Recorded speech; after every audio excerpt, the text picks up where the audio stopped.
ಆಸ್ಪತ್ರೆಗಳನ್ನು ನಿಲ್ಲಿಸಬೇಕು ಅನ್ನುವಂತಹ ಸರ್ಕಾರದ ಕನಸನ್ನು ನನಸು ಮಾಡುವಲ್ಲಿ ಮೊಟ್ಟ ಮೊದಲ ತಾಲೂಕು ಆಸ್ಪತ್ರೆ ಹೆಜ್ಜೆ ಇಟ್ಟಿದ್ದು ಅದು ಗಂಗಾವತಿ ತಾಲೂಕು ಆಸ್ಪತ್ರೆ. ತುಮಕೂರು ಜಿಲ್ಲಾ ಆಸ್ಪತ್ರೆ, ಧಾರವಾಡ ಜಿಲ್ಲಾ ಆಸ್ಪತ್ರೆ, ಮಂಗಳೂರು ಜಿಲ್ಲಾ ಆಸ್ಪತ್ರೆಯ ಜೊತೆಗೆ ಮೊಟ್ಟ ಮೊದಲ DNB ಕೋರ್ಸ್ಗಳನ್ನು ಪ್ರಾರಂಭ ಮಾಡಿದಂತಹ ತಾಲೂಕು ಆಸ್ಪತ್ರೆ ಅದು ಗಂಗಾವತಿ ತಾಲೂಕು ಆಸ್ಪತ್ರೆ.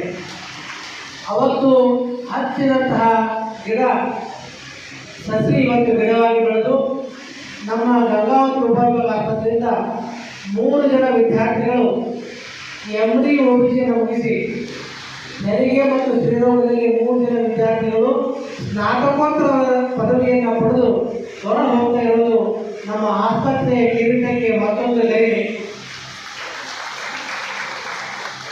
ಕೇವಲ ಸೇವೆಯಲ್ಲಿ ಮಾತ್ರ ಹೆಸರಾಗಿದ್ದಂತಹ ಈ ಸಂಸ್ಥೆ ಇವತ್ತು ಸೇವೆಯ ಜೊತೆಗೆ ಶಿಕ್ಷಣವನ್ನು ನೀಡುವಲ್ಲಿಯೂ ಕೂಡ ತನ್ನದೇ ಆದಂಥ ಹೆಸರನ್ನು ಪಡೆದು ಅತ್ಯುತ್ತಮವಾದಂತಹ 3 ಸ್ತ್ರೀರೋಗ ತಜ್ಞರನ್ನು ತಯಾರು ಮಾಡಿ ಇವತ್ತು ನಮ್ಮ ಆಸ್ಪತ್ರೆಯಿಂದ ಹೊರಗೆ ಕಳಿಸ್ತಾ ಇರೋದು ನಮಗೆಲ್ಲ ಹೆಮ್ಮೆಯ ವಿಷಯವಾಗಿದೆ. 3 ತಜ್ಞ ವೈದ್ಯರಲ್ಲಿ ಒಬ್ಬರು ಮಹಾರಾಷ್ಟ್ರಕ್ಕೆ ಹೋಗ್ತಾ ಇದ್ದಾರೆ, ಒಬ್ಬರು ಆಂಧ್ರ ಪ್ರದೇಶಕ್ಕೆ ಹೋಗ್ತಾ ಇದ್ದಾರೆ, ಒಬ್ಬರು ಕರ್ನಾಟಕದ ಹಾವೇರಿ ಜಿಲ್ಲೆ ಹೋಗ್ತಾ ಇದ್ದಾರೆ.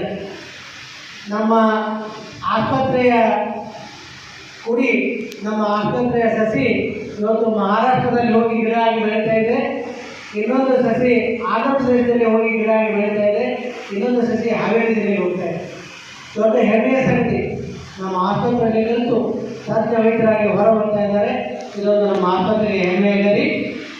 ಬಹಳಷ್ಟು ವಿಷಯಗಳು ಮಾತಾಡುತ್ತಿದ್ದು